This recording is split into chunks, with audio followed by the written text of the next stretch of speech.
Hello student.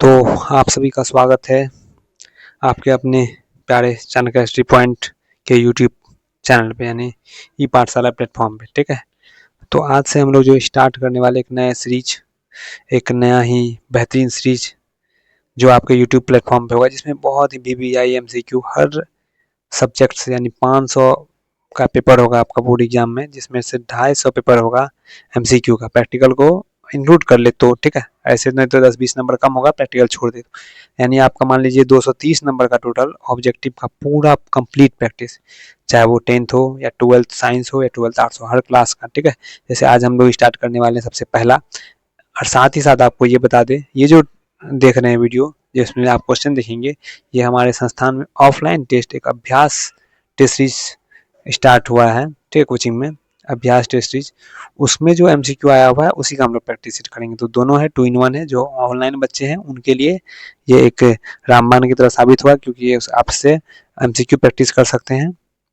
साथ ही साथ जो ऑफलाइन बच्चे हैं उसके लिए तो प्रैक्टिस के साथ साथ एग्जाम का आपका प्रिपरेशन के साथ, जो एग्जाम देने के बाद जो आपका एनालिसिस होगा यानी आंसर होगा, वो भी आपको साथ ही साथ मिलेगा। तो आज से हम लोग स्टार्ट करने वाले हैं, जिसमें आज हम लोग संस्कृत का प्यूसम भाग जो है बुक का, उसमें अध्याय 1 एवं 2, 1, 2, 3 तीनों का जितना VBI जो MCQ होगा 100 MCQ, इसमें कुछ ग्रामर भी हो सकता है अंतिम में, तो वो मिला के टोटल 100 क्वेश्चन का सॉल्यूशन देखेंगे, आंसर देखेंगे। ठीक है, तो ये आप लोगों के लिए बहुत ही बेहतरीन होगा। इसको कंप्लीट देखिए, अच्छे से देखिए। कोई परेशानी होगा तो हमारे चैनल के कमेंट बॉक्स में आप कमेंट कर सकते हैं। साथ ही साथ हेल्पलाइन नंबर दिया हुआ है, उसमें व्हाट्सएप भी कर सकते हैं, कॉन्टैक्ट कर सकते हैं। ठीक है, और भी ऑफलाइन भी आप जुड़ सकते हैं संस्थान से, ऑनलाइन भी यूट्यूब में आप धीरे धीरे हर क्लास एक एक करके अपडेट होगी। ठीक है, साथ ही साथ आप हमारे यूट्यूब को सब्सक्राइब जरूर करिए, तो एक आपसे रिक्वेस्ट है, क्योंकि हर एक छोटी बड़ी अपडेट, हर एक छोटी मोटी क्लासेस, छोटा से छोटे बड़ी से बड़ी, एक पूरी तैयारी आपको मिलेगी जरूर। फ्यूचर में हर चीज़ आपको मिलेगी। ठीक है, आपका एक अच्छा सफलता का साथी होगा हमारा आपका चाणक्य परिवार। ठीक है, चलिए वीडियो स्टार्ट करते हैं बिना किसी देरी का, आज के पहले क्वेश्चन के साथ।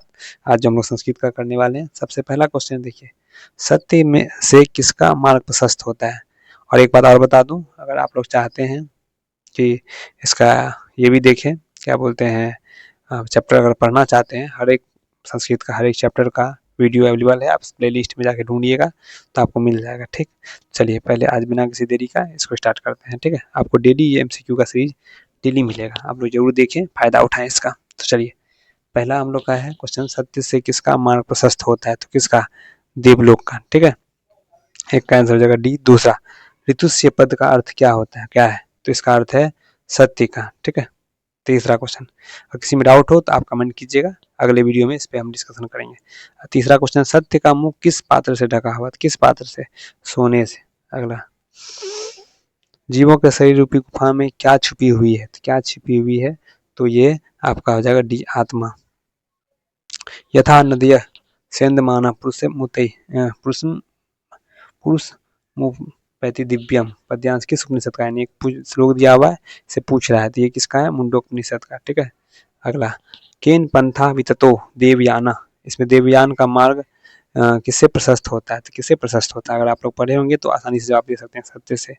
अगला, अत्यति पद का अर्थ क्या है, अत्यति पद का क्या अर्थ है, पार कर जाता है। अगला, मंगलम पाठ का प्रथम मंत्र किस उपनिषद से लिया गया है, तो 8वां का उत्तर हो जाएगा सी, ईशोवास्य उपनिषद से। अगला, मंगलम पाठ में कैसे मंत्र संकलित हैं, तो कैसा, पद्यात्मक यानी पद्य के रूप में। ठीक है, गद्य मतलब एक तरह से कहानी हो गया, गद्यांश हो गया, लेकिन पद्यांश हो गया कविता जैसा, श्लोक जैसा। ठीक है, अगला 10वां नंबर क्वेश्चन, मंगलम पाठस रचनारा कह अस्ति, 10 का उत्तर क्या हो जाएगा, सी, महर्षि वेद व्यास। ठीक है, यह संपूर्ण संसार किसके द्वारा अनुशासित है, तो इसमें ऑप्शन मिट गया आंसर, लेकिन इसका ये नहीं होगा। ठीक है, इसका ऑप्शन मिस हो गया है, कोई बात नहीं, अगले क्वेश्चन में चलते हैं। उपनिषद कस्य महिमा प्रधानतया गीयते, यानी उपनिषद में किसकी महिमा गाई गई है, तो किसकी महिमा, परम पुरुष से, यानी डी, 12 का हो जाएगा डी। 13वां नंबर क्वेश्चन है, मंगलम पाठे कति मंत्रा संकलिता संत, यानी कितना मंत्र है मंगलम पाठ में, तो कितना हो जाएगा, 5 मंत्र है। ठीक है, 5। अगला, सत्यमेव जयते किस उपनिषद का मूल मंत्र है, इसका उत्तर है बहुत ही, ये बहुत ही महत्वपूर्ण क्वेश्चन है, आपका KBC में पूछा गया था। कि सत्यमेव जयते जो है किस उपनिषद का मूल मंत्र है? किसका? मुंडोपनिषद का। हिरण्मयीन पात्रेण दिष्टे, यह मंत्र किस उपनिषद से उद्धत है? तो 15 का क्या उत्तर हो जाएगा आपका? ए, ईशावास्योपनिषद। ठीक है। अगला, मंगलम पाठ में कुल कितने मंत्र हैं? फिर से वही क्वेश्चन, तो कितने हो जाएंगे? 5। अगला, सत्य का मुख किस पात्र से ढका हुआ है? ठीक है, सत्य का मुख किस पात्र से ढका हुआ है? हिरण्मयीन पात्र से। अगला, महतो महियान का जो है महान से भी महान कौन है? 18 का उत्तर क्या हो जाएगा? ब्रह्म। ठीक है। अनु अनियान का जो सूक्ष्म से सूक्ष्म कौन है? तो कौन है? इसका भी क्या उत्तर हो जाएगा? 19 का भी ब्रह्मा, यानी जिस देव जिसको बोलते हैं। ठीक है, ब्रह्म। किम जयम न प्राप्नोति, किसकी विजय नहीं होती? तो असत्य की। ठीक है, हो जाएगा 20 का बी। क महतो महियान अस्ति, ये किस्मा का उत्तर क्या हो जाएगा? फिर से वही क्वेश्चन, आत्मा। ठीक है, ये जो आप क्वेश्चन देख रहे हैं एक तरह से ये रैपिड फायर राउंड है। ठीक है, आपको फटाफट उत्तर देना है, हम भी आपको फटाफट उत्तर दे रहे हैं। जैसे आप इसको ध्यानपूर्वक कभी भी 10 मिनट 15 मिनट का वीडियो होगा, जब टाइम मिले आप आराम से ऑन करके देख सकते हैं। ठीक, चलिए पारण किम जयते, तो कौन किसका विजय होती है? तो क्या हो जाएगा? 22 का सत्य का। अगला, स्वर्णमय पात्र किसका मुख ढका हुआ है? तो 23 का उत्तर क्या हो जाएगा? सत्य का। ठीक, अरुण अनुनियन न्यान महियान पद्यांश के रिक्त स्थान में कौन सा पद है? तो 24 का उत्तर क्या हो जाएगा? ए, महतो। ठीक है, यहाँ रिक्त स्थान था, यहाँ छूट गया है। अगला, यथा डैश सेंध माना समुद्रे, यानी क्वेश्चन श्लोक दिया हुआ उसका फिर भरना यहाँ क्या होगा? तो विहाय होगा। ठीक है, जैसे नदियां समुद्र में मिल जाती है, यही इसका है। ठीक, जैसे विहाय, बहती हुई नदियां समुद्र में मिल जाती है। ठीक, यही इसका है। 26 का उत्तर क्या हो जाएगा? पटन देवी किस नगर में अवस्थित है? तो पटना। ये आपका अध्याय हम लोग का 2 स्टार्ट हो चुका है, अभी तक 1 तक कर रहे थे, अब 2 में देखिएगा क्या है। तत्र तीर्थयात्रीगण दर्शनार्थम आयंती, पथ निर्माण हेतु रेखांकित पद के स्थान पे क्या होगा? तो इसमें रेखांकित पद छूट गया है शायद, तो इसमें क्या हो जाएगा? 27 का ए, आंसर देख लीजिए आप। ठीक है, इसमें होगा तीर्थयात्रीगण, यहाँ पे आपका आएगा। ठीक है, तो हो गया 27 का उत्तर के। अगला, पुरंदर पद का अर्थ क्या है? इसका अर्थ है 28 का अर्थ इंद्र। ठीक है, किसके काल में पाटलिपुत्र की रक्षा व्यवस्था और शोभा उत्कृष्ट थी? किसके काल में? आप लोग अगर पढ़े होंगे तो आपको जरूर पता होगा, चंद्रगुप्त मौर्य के समय ये बहुत ही उत्तम व्यवस्था थी यहाँ की। बुद्ध काले पाटलिपुत्र से नगर से नामा किम, यानी बुद्ध काल में पाटलिपुत्र का नाम क्या था? तो क्या था? पाटलिग्राम। अगला, पटना में गंगा नदी पर कौन सेतु है? तो कौन सा? महात्मा गांधी सेतु। ठीक, अगला, गोलघर कहाँ है? तो पटना में है। अगला, कुट्टिनम काव्य के रचनाकार कौन है? तो 30 का उत्तर क्या हो जाएगा? दामोदर दास गुप्त। ठीक, दामोदर गुप्त। अगला, कस्य महापुरुष से जन्मस्थान पाटलिपुत्रे अस्थे, तो किसका जन्म स्थान पाटलिपुत्र है? तो महावीर, सॉरी नहीं नहीं, ये गलत हो जाएगा, ये होगा गुरु नानक। ठीक है, 34 का उत्तर हो जाएगा ए, इसका जन्म स्थान पाटलिपुत्र है। ठीक, सिखों के 10वें गुरु कौन थे? तो गुरु नानक नहीं, गुरु गोविंद सिंह थे। ऑप्शन दोनों सेम हो गया क्या? अच्छा कोई बात नहीं, 35 नंबर है, इसका गुरु गोविंद सिंह होगा। इससे पहले क्वेश्चन क्या था? ओह शिट, इसमें गुरु नानक नहीं होगा, गुरु गोविंद महावीर से। ठीक, इसमें तो ऑप्शन ही नहीं मिल रहा है हम लोगों को।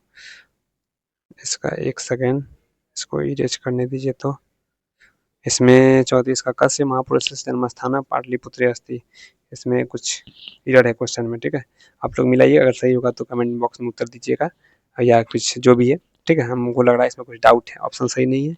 ठीक, ये आप लोग मिला लीजिएगा। हाँ ये ठीक है, गुरु गोविंद सिंह होगा इसका। पाटलिपुत्र किस प्रांत की राजधानी है? तो बिहार की। अगला, दामोदर गुप्त ने किस काव्य की रचना की है? तो किस काव्य की रचना की है? तो काव्य मीमांसा। अगला, काव्य मीमांसा के कवि कौन है? फिर सेम क्वेश्चन, दामोदर गुप्त। ये नहीं होगा दामोदर गुप्त।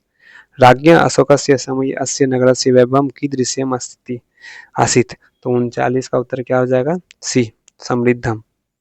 मेगास्थनीज पटना किसके समय में आया था? मेगास्थनीज पटना किसके समय में आया? चंद्रगुप्त मौर्य के समय। अगला, पाटलिपुत्र पटना के नाम से कब प्रसिद्ध हुआ? 41 का उत्तर क्या हो जाएगा? मुगल वंश के काल में। अगला, पाटलिपुत्र पुष्पस्य की पुत्रिका रचना के आधार पर पटना का कौन सा नाम पड़ा? तो कौन सा प्रारंभ? तो 42 का क्या हो जाएगा? कुसुमपुर।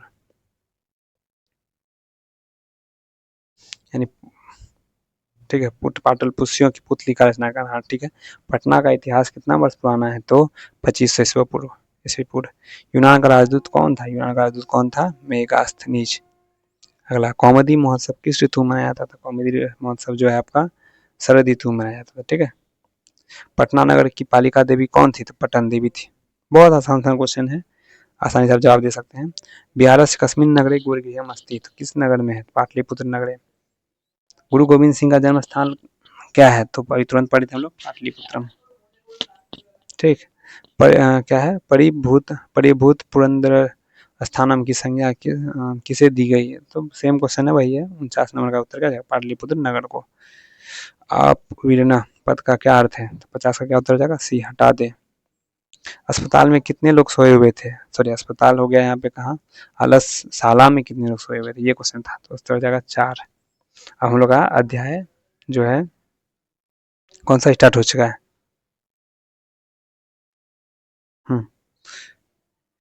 ये अलस कथा स्टार्ट हो गया, लेसन 3। ठीक है, यहीं तक होगा। आप एमसीक्यू बढ़ते जाइए, कुछ लास्ट में ग्रामर भी हो सकता है।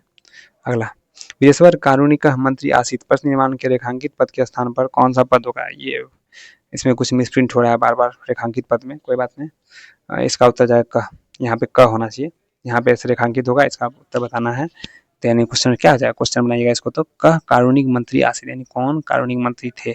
ठीक। प्रश्न निर्माण में क्या होता है? जिसमें ये रेखांकित शब्द होगा उसके जगह पे आपको प्रश्नवाचक संख्या ये लगाना है, शब्द लगाना है। ठीक। आगे, तीसरा पद का अर्थ क्या है? तो 53 का क्या उत्तर हो जाएगा? ए, वाचाल। ईसत का अर्थ क्या है? 54 का क्या उत्तर हो जाएगा? बिथोड़ा। अलस कथा कैसी कथा है? तो कैसी कथा है, ये आपका उधर हो जाएगा व्यंगात्मक कथा, कहानी जैसी थी। हाँ, हंसने वाली कहानी का कथा है। अलस कथा पाठ के रचयिता कौन है? तो कौन रचयिता है? विद्यापति। मैथिली की भाषा के कवि कौन थे? तो विद्यापति। अगला, वास्तविक आंसू की संख्या कितनी थी? तो सॉरी, बार बार लग रहा है 6, 4। 58 का हो जाएगा सी। सबसे बड़ा शत्रु कौन है? तो आलस्य। अपनी भूख मिटाने के लिए भी कौन कुछ नहीं करता? तो कौन नहीं करता? आलसी। बहुत आसान क्वेश्चन सब है, आप फटाफट इसका उत्तर दे सकते हैं। नीतिका आलस्य को क्या मानते थे? तो क्या मानते हैं? शत्रु। अलस कथा किस ग्रंथ से संग्रहित है? तो किस ग्रंथ से संग्रहित है? पुरुष परीक्षा। 62 क्या हो जाएगा? बी। विदेश्वर कौन था? तो एक कैसा था? तो ये एक दानशील व्यक्ति था, हमेशा दान देता था। विदेश्वर कौन था? तो मिथिला के मंत्री। 64 क्या हो जाएगा? बी। अलस कथा में आग क्यों लगाई गई? तो अलसियों के परीक्षा लेने के लिए, आलसियों की परीक्षा के लिए। अलस कला शाला में आग लगने के बाद कितने लोग नहीं भागे थे? कितने लोग नहीं भागे? 4। वो लोग अपना गप कर रहे थे। ठीक। स्थिति सौकर मरियलम हिम के ना धावती जनता, यह उक्ति किस पाठ से संकलित है? विद्या वालस कथा पाठ से आपको बताना है। ठीक है, तो इसका हो जाएगा ए। घर में लगी आग को देखकर कौन लोग पलायन हो गए? तो धूर्त लोग जितने थे, आलसी जैसा बन के बैठे हुए थे।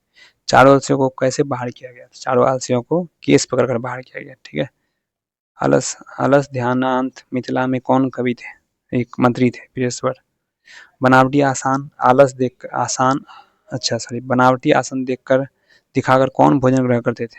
बनावटी आलसी दिखाकर, यहाँ आलसी होगा, क्वेश्चन में थोड़ा सा मिसप्रिंट है। कौन भोजन करते थे? कौन? धूर्त लोग, जितने धूर्त थे वो सब। ये है तथोत यदस्मिन गृहे अनिर्दिष्ट को गति, किस आलसी का गति है? किस आलसी की गति यानी वक्ति है, तो गति लिखा गया है। बहुत सारा मिसप्रिंट क्वेश्चन में आ रहा है, कोई बात नहीं, आप लोग जिस तरह से कीजिए। तो चौथा ये था कि आप लोग कितना बकर बकर करते हो, ये ऐसा सेंटेंस था चौथा आलसियों के द्वारा। इसमें सीधा कहानी जैसा है, आप लोग नहीं देखें तो वीडियो देख लें, पिछला आपको पूरा पढ़ाया हुआ है चैप्टर को अच्छे से। अंतिम व्यवहार व्यग्र का भक्षण कर रहे थे कौन? ये कौन सा क्वेश्चन आ गया है? डी हो गया सर्प। यहाँ पूछ रहा है पवित्र पात्रित्वम गति बालानाम जननी गति, यानी जो है इस स्थान में कौन सा पद होगा? यहाँ पे पूछ रहा है कौन सा, तो इसमें क्या हो जाएगा? 74 का उत्तर हो जाएगा सी। यानी पूछ रहा है स्त्री की गति, जो बालकों की गति है, सॉरी इसमें होगा कि स्त्रियों की गति उसके पति से, बालकों या बच्चों की गति उसकी माता से। इस तरह का हिंदी है इसमें, ठीक है। कोपी यथा धार्मिको नारीसः, इस तरह का दिया हुआ है, किसने कहा, यानी बोल रहा है, एक तीसरा आलसी था, वो क्या बोला था कि कोई धार्मिक व्यक्ति नहीं है जो हम लोगों को एक भीगा हुआ चद्दर आके इसमें उड़ा दे, ठीक है, जिससे हम लोग ढक जाए।